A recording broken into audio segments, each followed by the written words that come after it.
people to really question the validity of certain democratic norms and processes.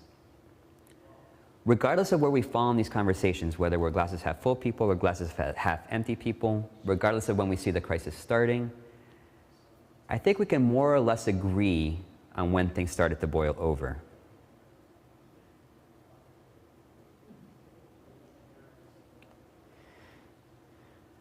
Now, there are a lot of contributing factors to January 6th. We can talk about frustration with COVID lockdowns. We can talk about social media and the way that people absorb information shifting in such a way that people lost their sense of fact and fiction and how to draw those distinctions. We can talk about the spread of conspiracy theories such as QAnon, or very systematically promulgated stories about a rigged election that people accepted as fact. We can talk about the coordinated efforts of militant groups such as the Oath Keepers or the Proud Boys. But one of the things that struck me as a scholar of religion was the sheer amount of religious imagery and language connected to the event. And if you look at photos from that day, you'll start to pick up on that imagery.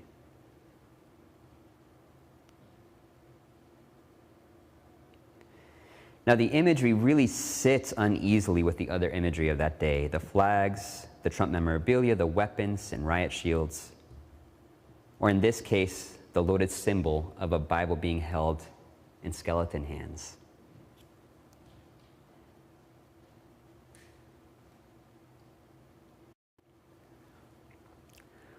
Most of the symbolism was very clearly Christian. And despite our cultural insistence on church-state separation, it was unapologetically political. One of the reasons why I wanted to show this particular image is that it evokes something of the tradition of religious procession. What are they processing to? Why are they processing? Is a question we're sitting with.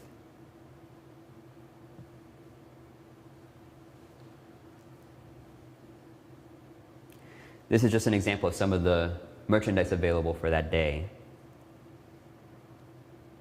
And for many of the participants, they saw no need to distinguish their faith commitments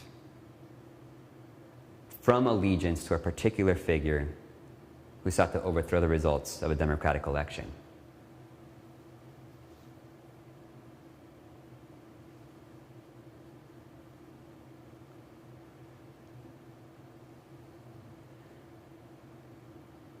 So what exactly did these religiously inspired figures who were at the January 6th riots want?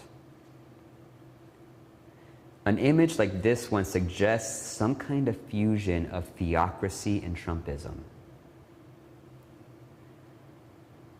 And this is the kind of image, by the way, that if this were a live classroom, I would ask my students to interpret. So let's go ahead, I'll just take a quick minute and get your impressions of this image.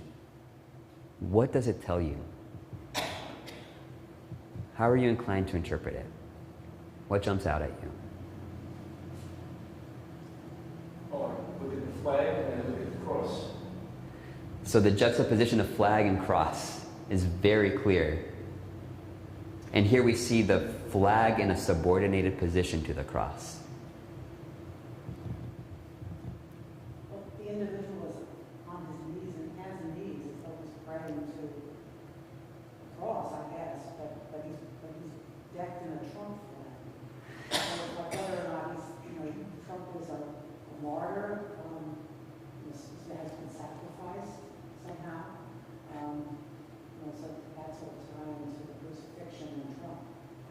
Okay, so this act of, if I can just interpret that a little bit, this act of extreme contrition on the part of this figure that's wrapped in a Trump flag, perhaps positioning Trump as a kind of martyr figure, as a kind of holy figure, and also somehow subordinated to this image of the cross. Go ahead. I'm also seeing someone who people who are crawling to get salvation. And with the Trump flag on his back, he sees Trump as today's savior that Jesus was or is for some. But this person is just like supplicant, is on his knees and praying. And, I don't know if he's moving toward the cross, but I just feel this being overwhelmed with passion for Trump and what he perceives as the savior of Trump. Okay, so a supplicant at a holy site. Right. Right, the example you gave was Lourdes, the crowd at Lourdes. These sites that elicit this intense fervor and devotion, this kind of physical sacrifice. And again, positioning the figure of Trump as somebody worthy of that kind of sacrifice, and positioning this place as this intensely sacred site. Perhaps a miraculous site. So thank you. Those were wonderful observations on this image, and all of those themes that you're picking up on, I think, are very much there. Right? I think this is very much a part of the architecture of the day.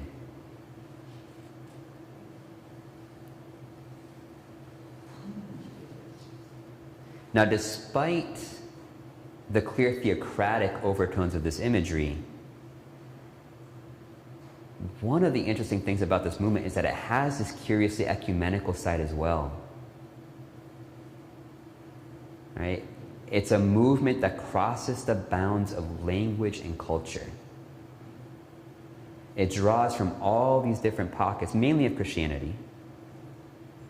But you see people from across the spectrum of Christianity and even beyond represented as part of this theocratic coalition.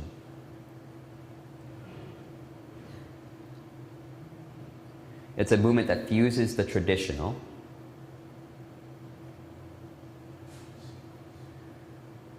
with the new age. So I will remind you, in case you've forgotten, I hope for your sake that you have forgotten, this here is, this is Jake Angeli, also known as a QAnon shaman. Identifies as neo-pagan, and fuses this ultra-nationalism with neo-paganism with some strikingly evangelical Christian language.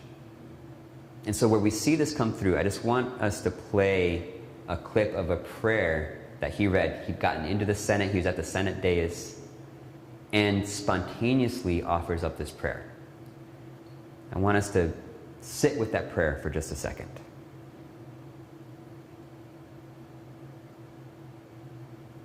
All the way back to that monument, all of these things. Jesus Christ, we invoke your name. Amen. Let's all say a prayer in this sacred space. Thank you, Heavenly Father, for gracing us with this opportunity. Thank you, Thank you, Heavenly Father, Amen. for this opportunity to stand up for our God-given unalienable rights. Thank you, Heavenly Father, for giving the inspiration needed to these police officers to allow us into the building, to allow us to exercise our rights, to allow us to send a message to all the tyrants, the communists, and the globalists that this is our nation, not theirs. That we will not allow the American way of the United States of America to go down. Thank you, divine omniscient, omnipresent, creator God, for filling this chamber with your white light of love, your awesome army. Thank you for filling this chamber with patriots that love you and that love Christ. Thank you, divine omniscient, omnipotent, omnipresent, creator God, for blessing each and every one of us here and now. Thank you, divine creator God, for surrounding us with your divine omnipresent white light of love and protection, peace and harmony. Thank you for allowing the United States of America to be reborn. Thank you for allowing us to get rid of the communists, the globalists, and the traitors within our government. We love you and we thank you. In Christ's holy name we pray.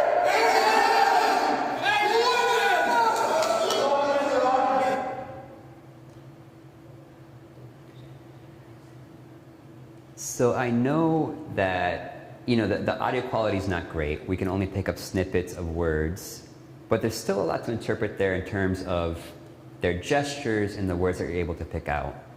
So, again, what strikes you as particularly noteworthy about the religious character of that moment or the traditions that it's drawing from? It's like a revival, right? Like a revival tent. So, yes, a revival tent type feel for sure. We can position it very clearly in the charismatic wing of Christianity. And there's this branch of Christianity that basically believes that we can go back to the miracles and signs and wonders of the New Testament, that that's something that's available to us today. And you can see, you know, in the raised hands, in the kind of ecstatic nature of the language, it's an attempt to conjure an atmosphere that allows those things to enter into the present, happening right on the floor of the Senate. Again, in a country that has an anti-establishment clause in its constitution. So you start to see all of these strains come together, these tensions come together, and then you have the image of a person who's dressed like a shaman giving a prayer that's drawing on this strikingly Christian idiom. And what I would... Please go ahead.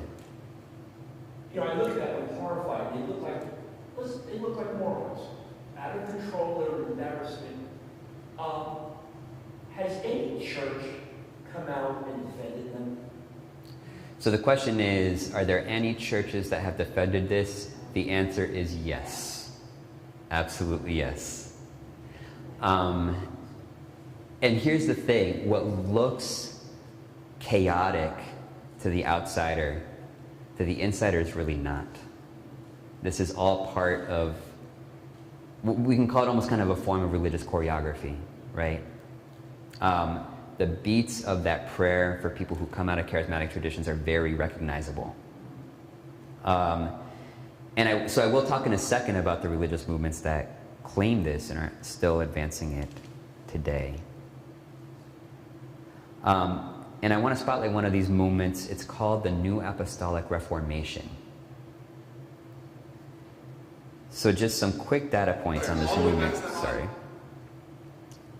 The New Apostolic Reformation has its roots in charismatic and neo-Pentecostal movements in the 1970s and 1980s. And again, we can classify these movements. They're distinct, but for our purposes, they both assert this idea that signs and wonders from the New Testament are available to us today.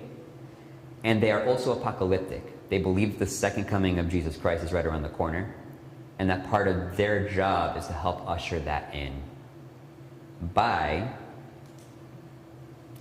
taking control of governments and making them Christian.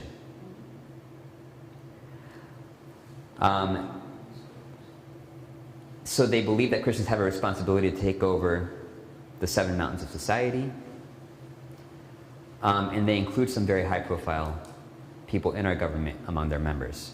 Somebody like House Speaker Mike Johnson, or Lauren Boebert, or Trump advisor Paula White are all figures that are aligned with this movement. And they're part of this process of really working on re-narrating January 6th, not as a riot or an insurrection, but really as an opening salvo on trying to reclaim America for Christ. Right? That is the language that these groups would be using.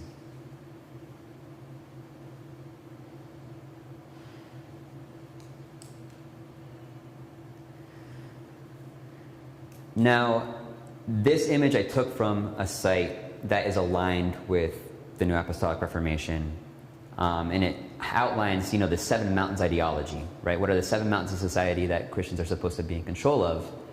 And the writing's a little bit blurry, but at the very top, right underneath the pinnacle of the mountain, it says the kingdom of our God. So that's striking for 2 reasons. First of all, the language of kingdom. This is not a democratic vision of government. The second piece of it that I want to draw our attention to is the language of our God. Because not only is this excluding other religious groups, it's also excluding a lot of other Christians, right? Any groups that are, broadly liberal wings of Christianity, wings of Christianity that are, say, open and affirming, don't count as Christians. They're apostates for groups like the New Apostolic Reformation.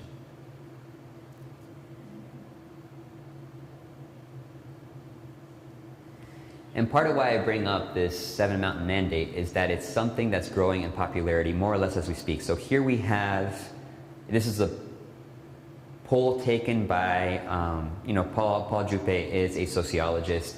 It's a pretty good sample size of people who self-identify as Christians. The sample's over 2,000 people. So the samples were taken from March 2023 and January 2024. So we're talking about 9 months apart here. And in that 9 months, we see a 10-point swing toward affirming the belief that Christians are supposed to take control of the seven mountains of society. So it tells us something about how quickly this movement is growing, and it tells us something about the organization behind it. The New Apostolic Reformation is very coordinated in its efforts to get the word out and get people to adopt its view.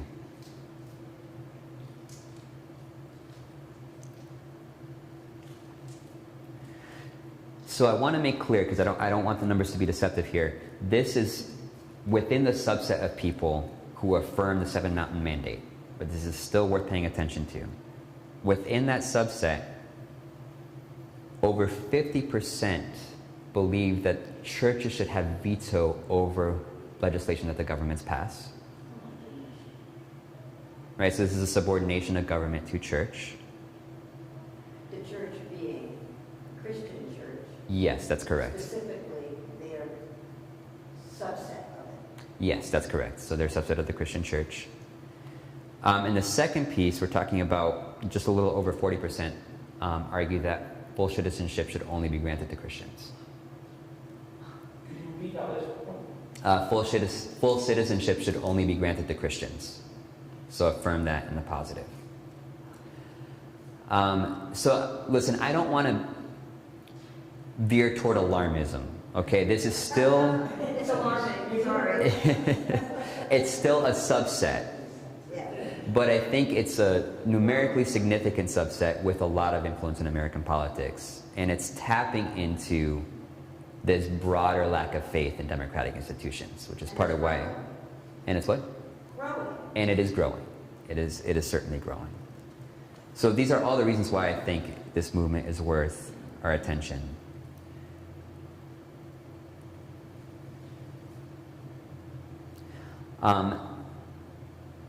So here are the various pieces of the argument that I'll make over the remainder of our time together. The democracy in crisis bit, we've gone through that. We've finished with that. And we've talked a bit about how the attacks on democracy are being justified on religious grounds. And precisely for that reason, I think pushing back is going to require us to figure out religious defenses. And by religious defenses, I don't mean this has to be explicitly Christian. I think there are ways to do this in language that fits a pluralistic context, that casts a very wide net of people that can affirm it. But the religious component has to be a part of the story, or you're not going to convince people who are otherwise drawn to something like the New Apostolic Reformation.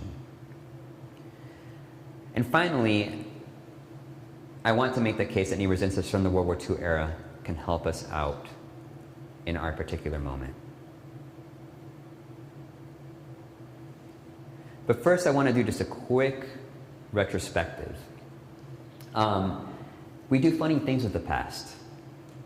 In our imagination, it's a much more solid, certain object than it was in fact when we dig into the history of the moment. And in the American context, you know, the whole American experiment is stunning and improbable. We forget this sometimes. And the fact that we managed to keep it this long is also quite amazing.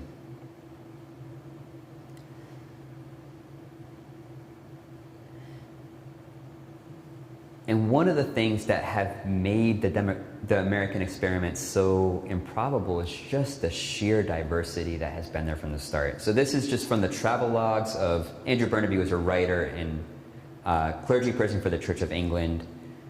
And it's just a stunning quote. Fire and water are not more heterogeneous than the different colonies of North America. He's writing this in 1760. So we're within 20 years of the start of the Revolutionary War.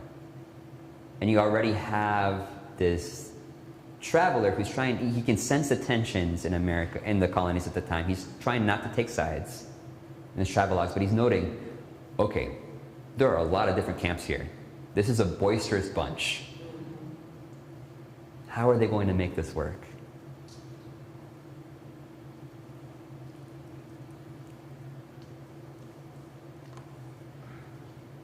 So here we have this famous exchange between Elizabeth Willing Powell and Benjamin Franklin. Right as the Constitutional Convention was concluding in 1787, she asked him, well, doctor, what have we got, a republic or a monarchy? And his response was, a republic if you can keep it. And like so many of Franklin's sayings, this has this kind of ominous ring to it. But he's onto something. Democracy takes work. It always has. And every generation in its own way has to figure out how to take up the mantle of that work. Just think of the challenges to democracy that this country has dealt with. Think about slavery and the Jim Crow era, or Japanese internment, or treaties made and violently broken with Native America. And this foreshadows next week's lecture a little bit. Consider that women, half the population, only gained access to the ballot box 100 years ago. It really hasn't been that long. And part of what makes the current moment so disconcerting is that we have come off such a long stretch of broad consensus about the value of democracy, arguably the longest stretch we've ever had as a country, where we could fall back on that consensus. And so that's part of what makes this moment, I think, feel especially jarring, because it's been so long. Almost a couple of generations who don't have the memory of, well, certainly not the Civil War, but also the internment of the Japanese Americans. Yeah, and so the comment was about Japanese internment and who still has cultural memory of these things. Vanishingly few people have memory of the last time democracy was in crisis, right? So this would have been from the Great Depression to the conclusion of World War II. There's still some, but very few. And so that's also an issue that we're dealing with culturally, is who still has that memory, who can kind of give a steadying influence on the culture in general, right? And say, no, we've been through some difficult times before. Maybe we can make it through this as well.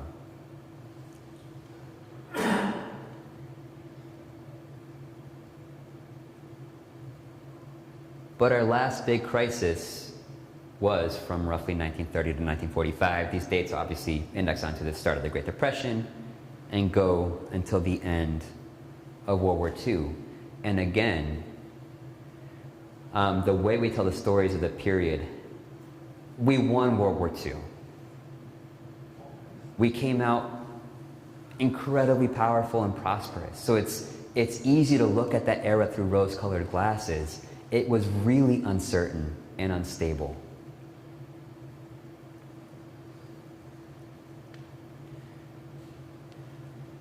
So just some kind of markers to help orient us in that time period.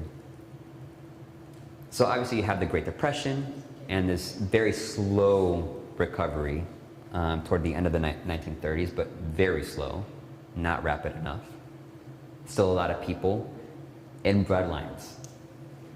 Again, this is not a part of our cultural memory today. As bad as the 2008 recession was, we weren't dealing with breadlines in the same way. right? With people struggling to get calories into their bodies, right? That was the Great Depression. We see the rise of America First isolationism. So I will talk about this in a little bit more detail in a second. The America First movement really hit its stride in the late 1930s, right around 1940. So this is on the cusp of the war. But the movement grew very rapidly, right? Charles Lindbergh is the figure that we associate with it. And this wasn't some kind of innocuous movement either, right? This was a movement that had fascist tendencies of its own and had a fascist agenda of its own.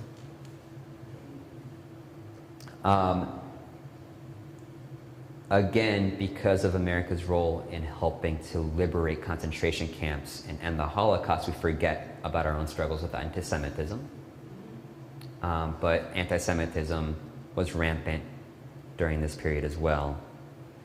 And finally, we had prominent religious voices galvanizing public opinion against democracy. Does any of this sound familiar?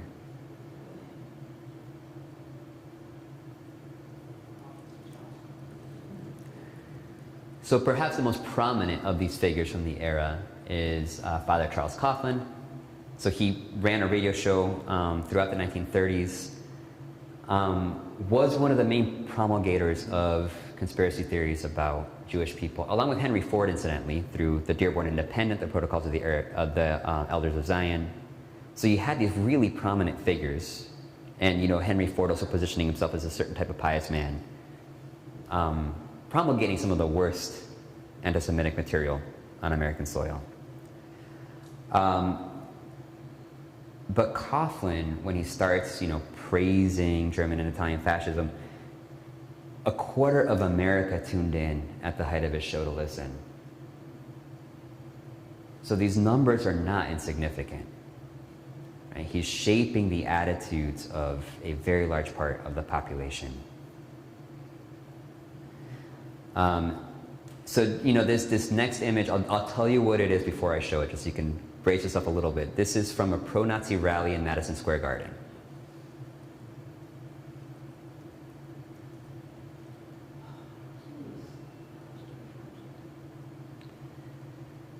So you can see here, it happened within a couple of days of George Washington's birthday, a very deliberate attempt to fuse Americanism with this Nazi symbolism. It was attended by 20,000 people. And it positioned itself as true Americanism.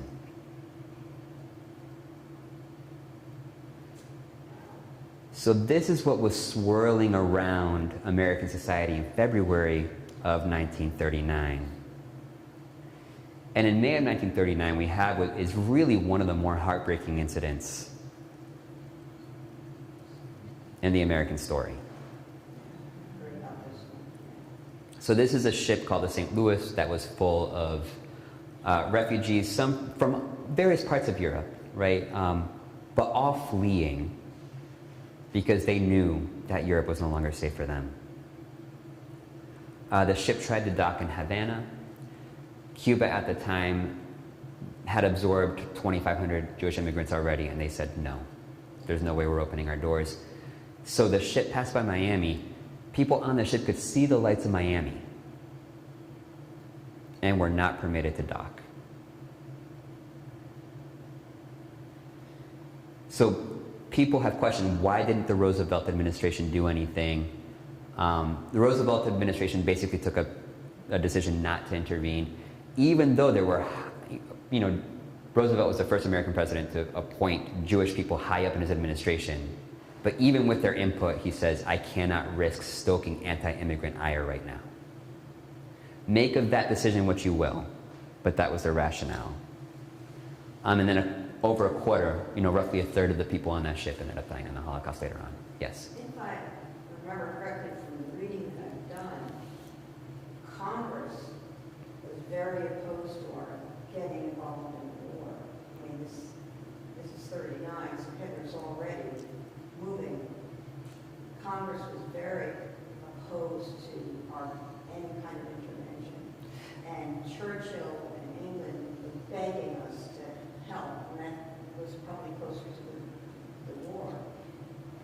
And Roosevelt could do nothing because Congress wouldn't support him. So what the comment just pointed out is that Congress is very set against intervention, which is true. And so Roosevelt's making a political calculus along those lines. Yes? Well, Congress would have been against it because the American people were also against it. I think there was a lot of anti-Semitism, a lot of isolationism. Everyone politically was in a tough place. So the comment just emphasized the fact that Congress was against it because the American people were against it. So it really kind of put people who wanted a different outcome in a political bind. All that's true. And behind the scenes, Roosevelt's already setting the stage for America joining the war, but doing this very cautiously because the nation, many people in the nation wanted nothing to do with it. Which is where we end up with this figure of Reinhold Niebuhr. Kind of a fascinating and idiosyncratic figure for all sorts of reasons. Starts out as a pastor in Detroit in the 1920s. And is very much, in the social gospel school where he's basically believes, faith is an engine for transforming society for the better. Right? Get people in your pews, teach them how to be good people, cultivate their consciences, and you can transform society. Pastoring in Detroit disabused him of that view quite quickly because he ran up against these race and class issues in the city. He had, some standoffs with Henry Ford. He was part of an interracial commission that investigated things such as police violence against black people. It's not new. But he started watching these dynamics and tried to get his congregation to engage socially, and he couldn't do it. And the reason this was a conundrum for him is that he looked at his congregation and said, you know what, they are really good people. Right? Their lives are squeaky clean, but I cannot get them to care about anything outside of their orbit or anything that goes against their economic interests. So this pushed him to reassess basically his whole project, his whole calling as a minister, really pushed him into the field of social ethics. And the basic insight that he came up with is there's something in human nature that's pretty broken. He drew quite heavily on the notion of original sin and explored the political implications of it. He says quite famously, original sin is the one doctrine that every page of human history attests to. But from that pessimistic start of saying, okay, there's something in human nature that doesn't work right. There's this bent to the way that we do things that becomes politically problematic really quickly. And we're really stubborn about protecting our group interests. From there, he does build this more hopeful vision and this account for why democracy as a system actually works quite well, uniquely well with with these elements of human nature. So some of these titles, depending on what your background is, may or may not be familiar to you. Moral Man and Immoral Society is this cornerstone in Christian social ethics. It basically helped launch the field of Christian social ethics in America. The Children of Light and the Children of Darkness, which I will get to in a second. This is the book that he wrote while the war was still going on, where he makes his case for why America needed to keep democracy. Again, we forget this was not a foregone conclusion that America was going to emerge democratic from the war, even in victory. And finally, he was a staunch interventionist from the start, for a lot of reasons. He's a German American, so he was especially sensitive about politics in Germany, and he worked closely with Jewish colleagues, so he is really sensitive to the plight of Jews early on. So he was speaking out about what was happening to the Jewish community as early as 1933. So this is early. And making the case for intervention basically by saying, guess what? We are interconnected whether we want to be or not. We are obligated to one another whether we want to be or not. And sometimes we are forced to make choices between the lesser of two evils, and there are times in history where the lesser of that evil is war.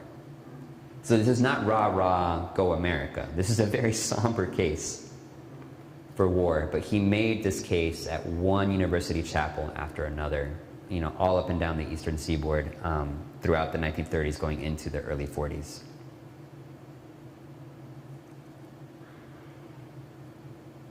So this is just a quick clip from the PBS documentary that I got to consult for. And in this clip, we'll get a sense of how he's thinking about human nature and connecting it to politics.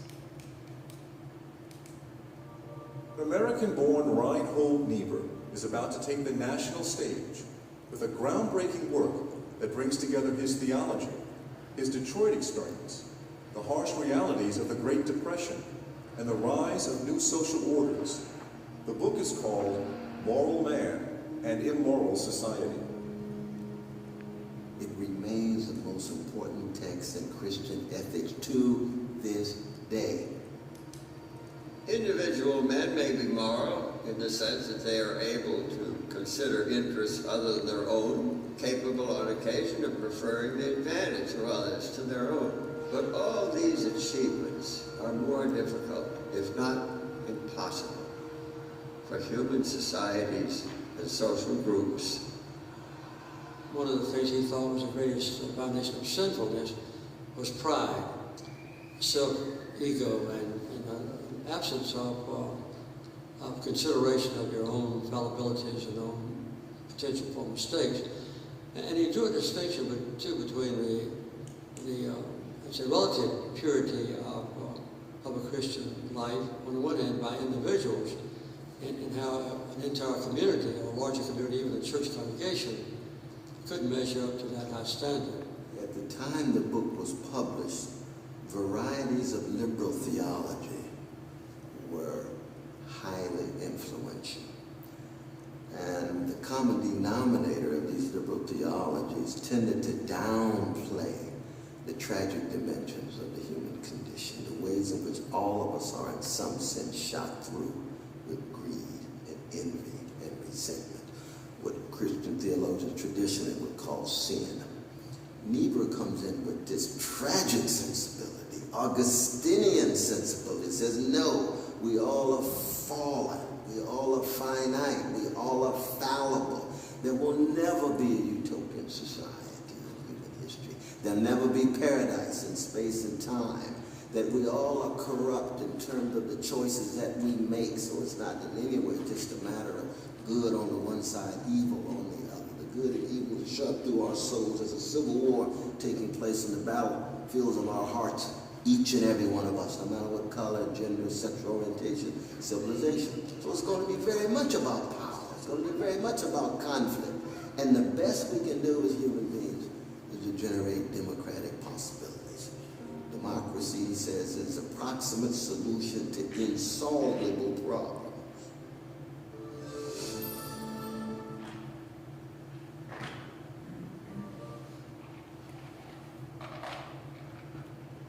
Okay, so that's a very quick sprint through Niebuhr on human nature.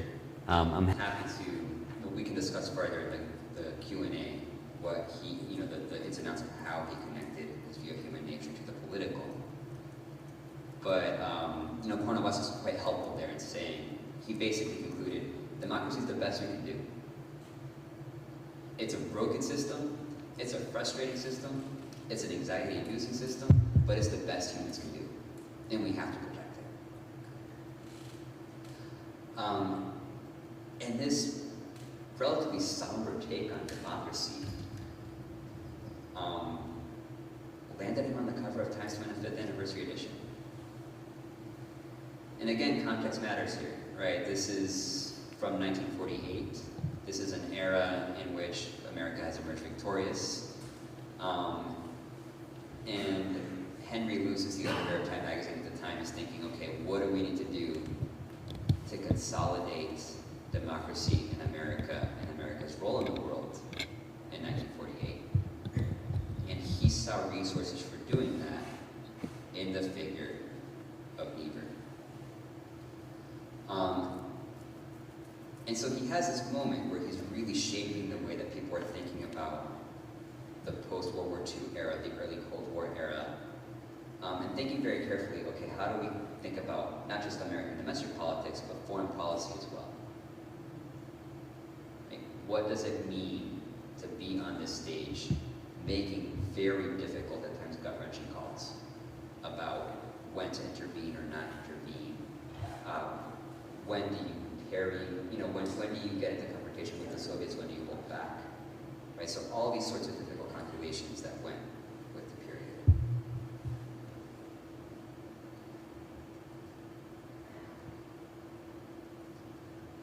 So I want to spend the remainder of our time talking about this book that he wrote in 1944 called The Children of Light and the Children of Darkness, and draw attention to that subtitle, A Vindication of Democracy and the Critique of its Traditional Defense. It's basically a book of political philosophy. And one of the things that he does in the book is he takes democratic theories from previous generations to task for having too rosy an understanding of human nature and how it works. And basically saying democracy is valuable for all sorts of reasons, but it's actually because it helps us navigate the worst in us. Not only because this is the best in us.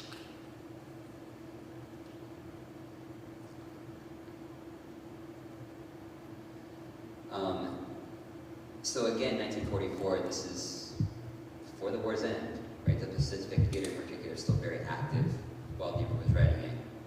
And again, he's just cycling through this argument based off of this particular assessment of human nature. And I do want to be clear, when Niebuhr's talking about original sin, he also is saying, no, humans are capable of amazing things. Zero question. They're also capable of awful things. Zero question. So the question about what form of government you adopt is, how do we mitigate the bad? We're not going to get rid of it, but we can mitigate it and create opportunities to amplify the potential for good. And for him, democracy was the answer. His work in The Children of Light and the Children of Darkness helped lay conceptual groundwork for vital center liberalism that emerged in the early Cold War era. And helped shore up American competence, right? It had a theory of how democracy could operate after we had seen really ugly aspects of humanity over the course of 2 world wars.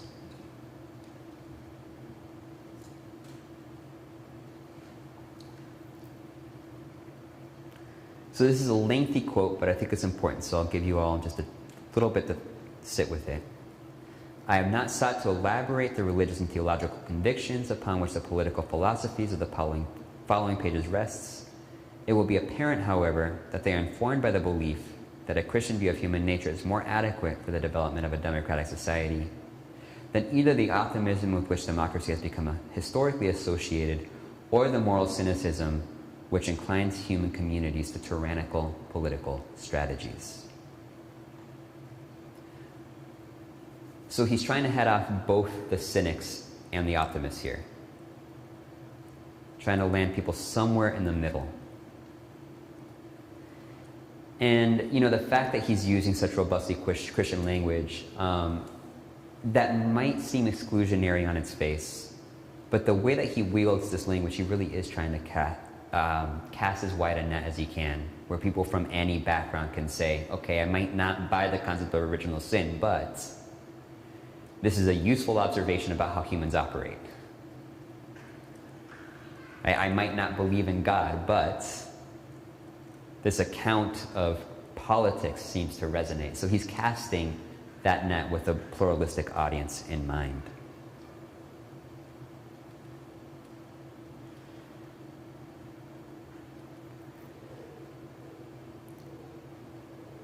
So this is one of the more famous quotes from this book. Man's capacity for justice makes democracy possible. Man's inclination toward injustice makes democracy necessary. And this is where we start seeing the more ecumenical aspect of his vision start to come through. Because Niebuhr did not think that us as individuals or even our communities really had insight to our own dysfunctions. And we know this just from experience, right? If we really kind of want to know how to be better people, we need to ask other people. Right? What do you see in me? What do I do well? What do I not do well? What can I improve on? He thought the same was true of human communities. Right? Your particular neighborhood, your particular social class, your particular church. If you want to do better, you need the outside view to get clarity on how to do that work better. And so for him, if we're serious about working toward justice, we need to welcome that outside view. And for Niebuhr, that meant Christians needed to listen to non-Christians. It's the only way that you can get insight into how to be better Christians.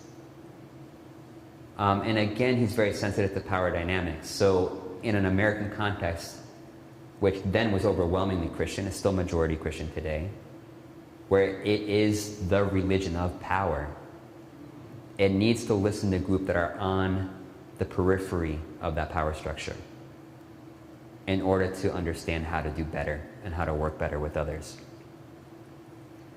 So here you start getting a view of how for Niebuhr, diversity really is a strength, not a weakness. It's a feature of the American approach to democracy.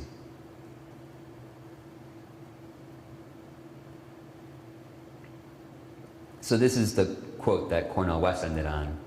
Right? Democracy is a method for finding proximate solutions to insoluble problems. It's a system of government for fallible beings that are never going to get it right. But we can negotiate and tussle in ways and work things out in ways that lead us towards something a little bit better. And that, for Niebuhr, was enough.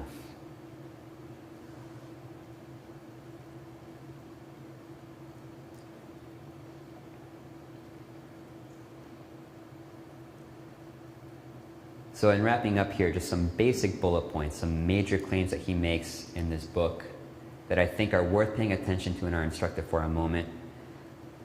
So the title, Children of Light and the Children of Darkness, he's riffing off of a parable that Jesus told, where the verse says, the children of darkness have been wiser in their generation than the children of light. And so Niebuhr uses this to say, democracy has been built by foolish children of light. They mean well, but they've ignored the shadow side, and that's a problem. And if you want to learn about the shadow side, take a lesson from the children of darkness. Do not absorb their malice. Do not buy into their agendas. But they have unique insight into the shadow side of human nature. And if you pay attention, you will learn something about your own shadow side as well, and how to work more productively with it.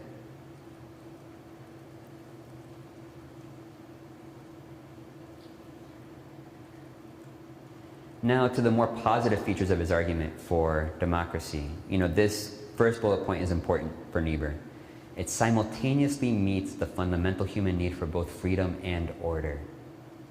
Other systems of government default to order over freedom. And Niebuhr makes it quite clear, humans need both. Why do they need both? Because they're spiritual beings. There's always something about humans that transcends the historical moment, and precisely for that reason, they need freedom to express that transcendence. So how do you give people both of those things? You use checks and balances.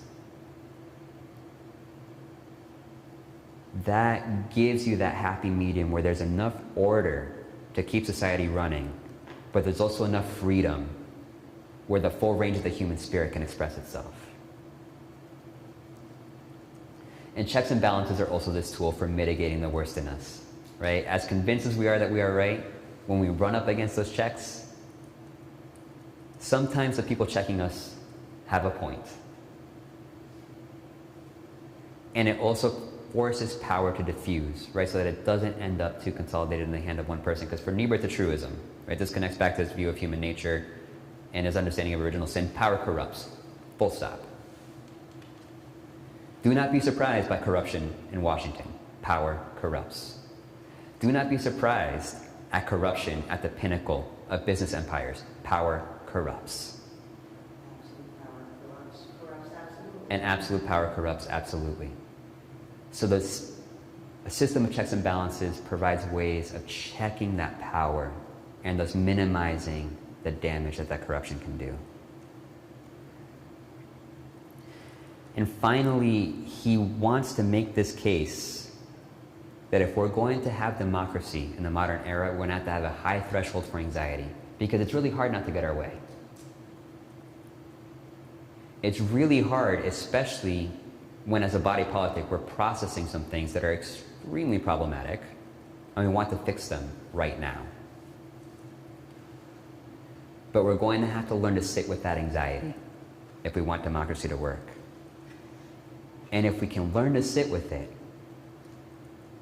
we can get one step closer to what he calls the impossible possibility of world community. Will we ever actualize that perfectly? No.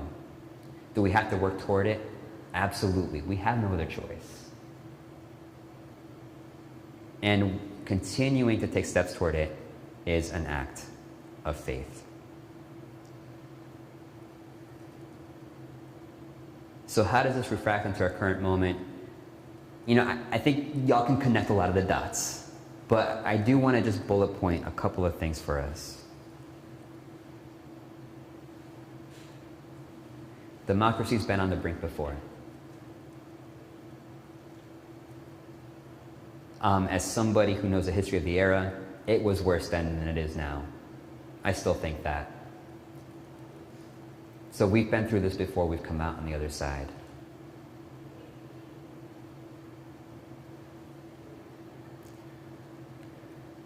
We need to apply that lesson, right?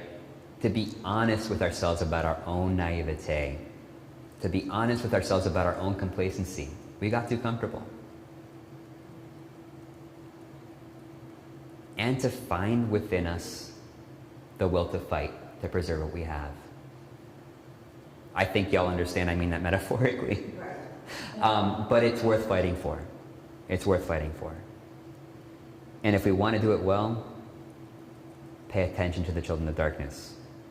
They understand how human nature works. That's why they've accumulated so much power. What can they teach us about human nature? What can they teach us about ourselves? How can we hedge against them gaining that power? These are important questions to be asking ourselves today.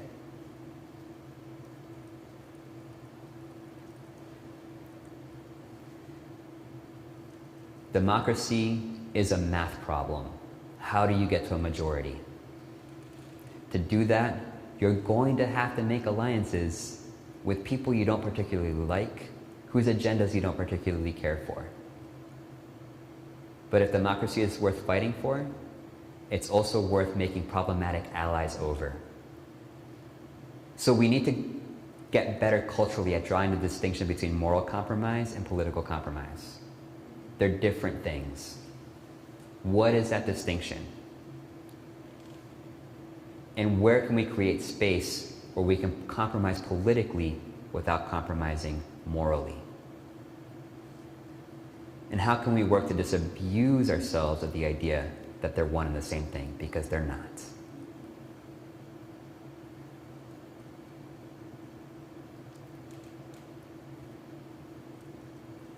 Democracy is an anxious system of government.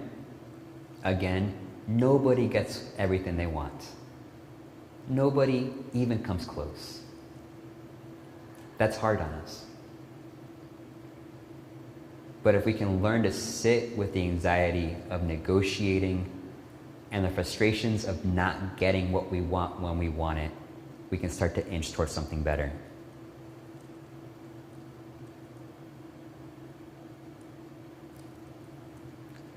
This is another place where the religious element comes in. And I hope it's clear here I'm talking about this as like a religious impulse, not connected to any particular tradition. We need to learn how to have faith in one another and to take the risk of placing that faith in one another. Again, it's hard. But it's part of the work of keeping our republic.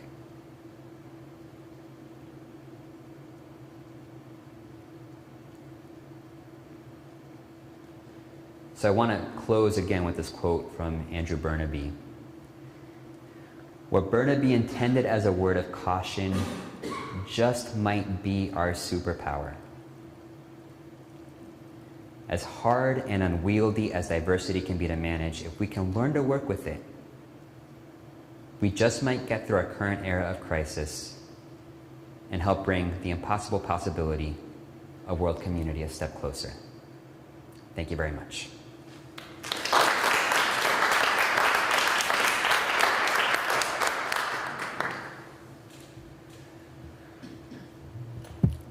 All right, so now we just transition to the Q&A. Any elements of this that you want to discuss, any points that you want to clarify, any comments or questions, the floor is open. Yes? Are we looking at another civil war? So the question is, are we looking at another civil war? Oh Lord, I hope not. I don't think so. But I understand why people worry about it. And I could be wrong. But maybe this is where our complacency kind of works in our favor a little bit. I still think we're too comfortable to actually get to the point of live war. And again, I hope I'm right. Yes? You're saying that we've been on this brink before. You think we'll get through it? Or it was worse back then than it is now. But I want to challenge that with the Supreme Court. I think compromising with the Supreme Court would really take us down. Okay, so the point is, I made the case earlier that it was worse before, or, I made the case that it was worse than now. And the commenter's saying, actually, you look at an institution like the Supreme Court, it's more compromised than it's ever been. When one of the systems of governments goes, right, what happens then? I agree with your point that it's important not to overdraw the parallel with the past. There are features of our moment that are unique. And something like the current configuration of the Supreme Court is fairly unique. I will say we have had periods before with unscrupulous justices. This isn't the first time we've been down that path.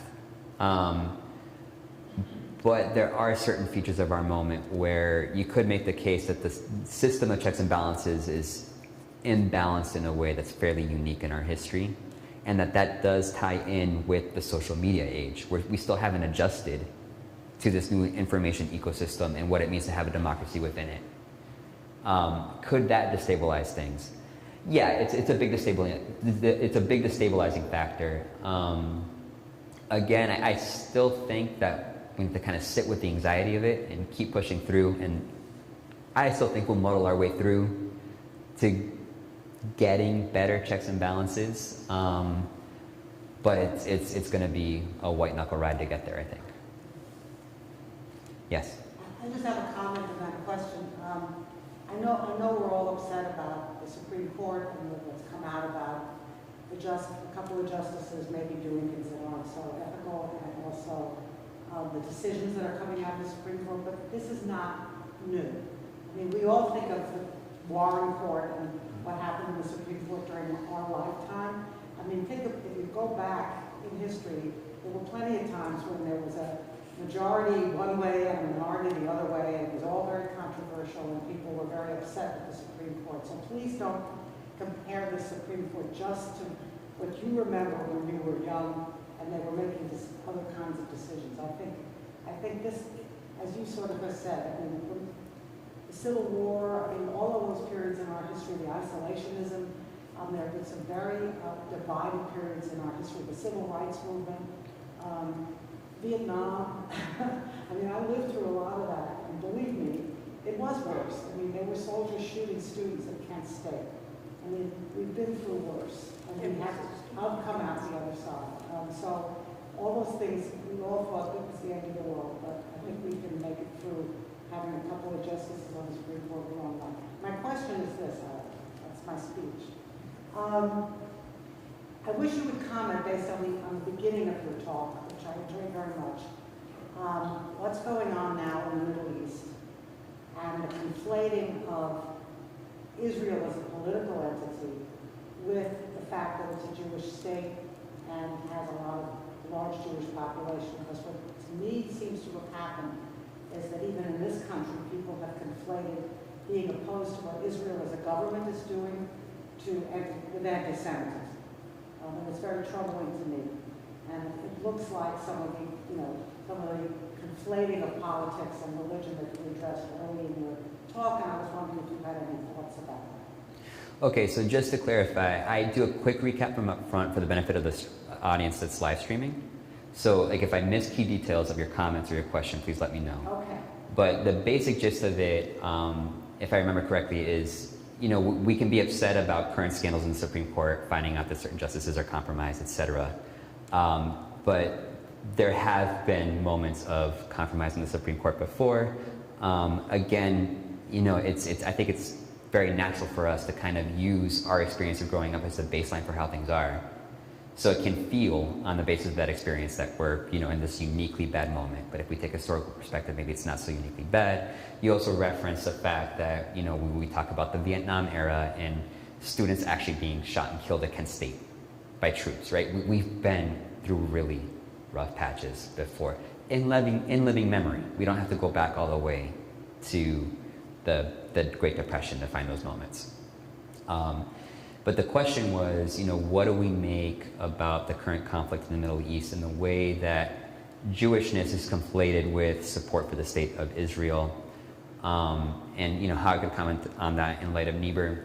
So here is where I want to be really careful taking a Niebuhrian perspective on it, because he was strongly supportive of the formation of a Jewish state coming out of the era of the Holocaust. Right, so he put his weight and prestige behind its formation. He testified to Congress and all of that. That said, I think he would be very troubled by the conflation of Jewish identity with the state of Israel. We don't have this expectation for other groups. Right? We don't expect Irish Americans to align with the politics of Ireland.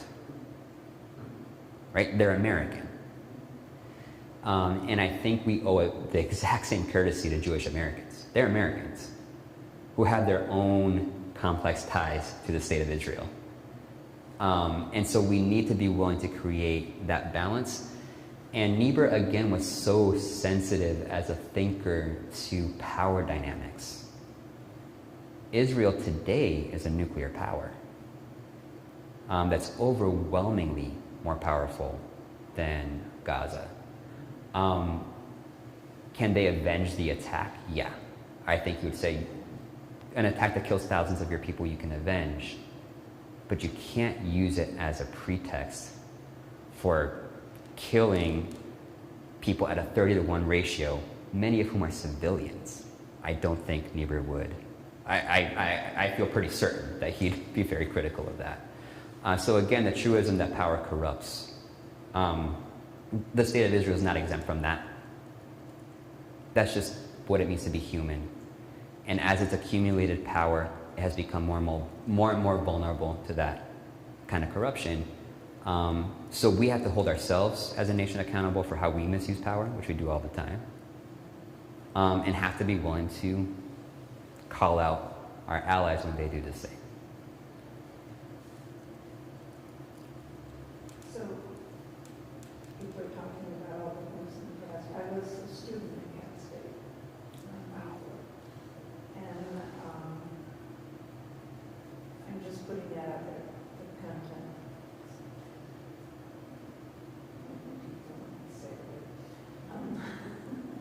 Anyway,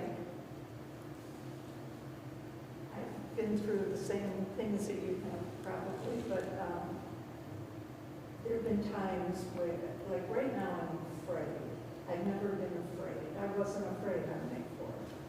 I was anxious and just overwhelmed, emotional, but I wasn't afraid for the country. And I think some of it is the social media that makes me feel this way. But I know at one point when W was president, Louise Slaughter came and spoke where I live, and I was at a speech, and she was talking about things, and I said, what was bothering me was how many people in Congress seem to be afraid to stand up. And she said, well, I'm not afraid. And I said, well, no, you're not afraid, but there are too many that are. I think they're all afraid now to stand up and collaborate. I don't, you know, like you said, you've got to. You've absolutely got to.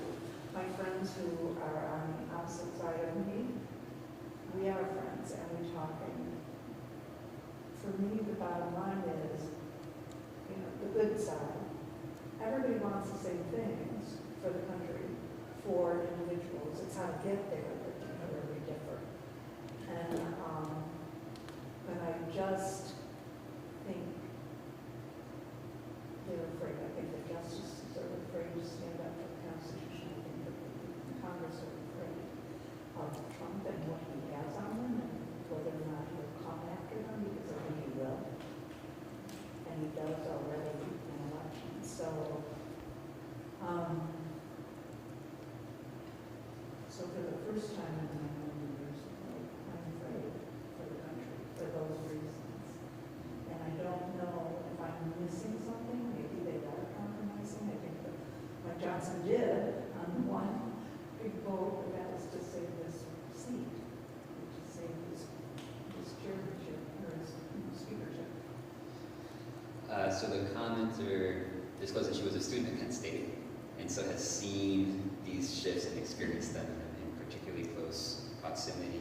And also commenting like at how previous points of crisis has felt overwhelmed and emotional, but not necessarily afraid. But that has shifted, in part because so many people in positions of power seem afraid to take a stand on anything. So that's what's engendering that sense of fear, right? It's the fact that so many people are afraid. And I think it's a fair critique. That's a funny thing about power. It can make us tyrants. It can also make us cowards. We get very protective of whatever piece of turf we have, and it has been disheartening to see people in elected office who hold a lot of power kowtow because they're afraid of losing a little piece of it. And it calls to mind the verse. What profit it a person to gain the whole world and lose their soul? Would you say that again? What profit it a person to gain the whole world yet lose their soul?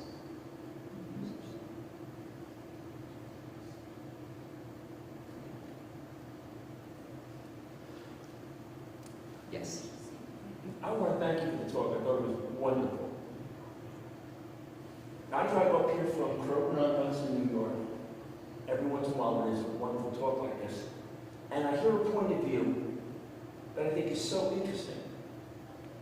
I also attend something similar in New York City called the Soho Forum. Complete opposite. Everything that we worry about here, they worry about what is favored here. And I remember once one of the speakers said we had to have a discussion. I don't think people really want to have a discussion unless it comes down to, I want you to agree with me. Anything else is dangerous, and I'm afraid for the country. It was mentioned here that just now, the fear for what's going on with the country. At the Soho Forum, what you fear, they think is good, and vice versa. Democracy, I think, can be in danger because we're so intolerant towards each other. So the speaker was just making the observation that they, attended this forum, enjoyed the forum, but they've also attended another forum that represents almost a polar opposite perspective of the Soho Forum. And what we view as troubling and scary, they view as good, and what we view as good, they would view as troubling and scary. And how people claim they want to have a conversation, but do they really? One of the things that I try to emphasize as a teacher is to learn to savor the art of disagreement. It's actually really gratifying to be able to pinpoint exactly what you disagree with someone else on. Because if you can say what you disagree on, you've listened to one another, right? You've done some work to get there. And you can find that you actually end up becoming like building relationships with people we disagree with that way. I think part of what's going on in our current moment is that we are parts of echo chambers. There's zero question. Like we have to be, because of the way social media and the algorithms work, we get this curated feed of news that completely takes out the other side. We have to be really deliberate about having the conversations with people who think differently. And doing so starts to help us realize that we are in our own echo chambers. None of us are exempt from the echo chamber. We're all in it. And we all have to do the work of stepping out of it. So how do we do that? I think of it as a muscle that we need to work actively. And I'd encourage us to think, what does that look like in our communities? How do we work that muscle? How do we learn to reach out and start having those conversations? Because we might actually begin to form tenuous lines of agreement that way. So those sorts of conversations are helpful. I will say that I still subscribe to the idea that there is kind of a moral structure of the universe and there is right and wrong. And I do think that there are some things being promulgated that, on the other side, that are actively just wrong and dangerous. But I welcome the conversation. Right? I'm happy to have that conversation, and I hope we all figure out how to have that conversation as well. Have you ever noticed when you speak to someone who doesn't agree, when you're done, they still don't agree with it? I don't think I've ever changed anyone's mind, or vice versa, if I had strong feelings on something. So the point the speaker makes is like, how many times we get into these conversations where we don't change other people's minds. That's true. That happens a lot. I think we need to think of changing minds as a very slow process. It takes multiple touches. And you can still not actually change minds, but still be shaped by that interaction. Right? If nothing else, that person's impression of the other side can be changed.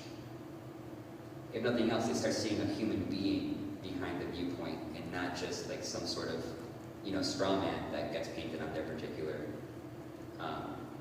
side of the ideological spectrum.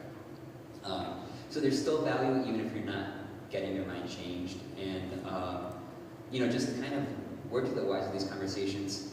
Start with something peripheral. Don't go for the jugular.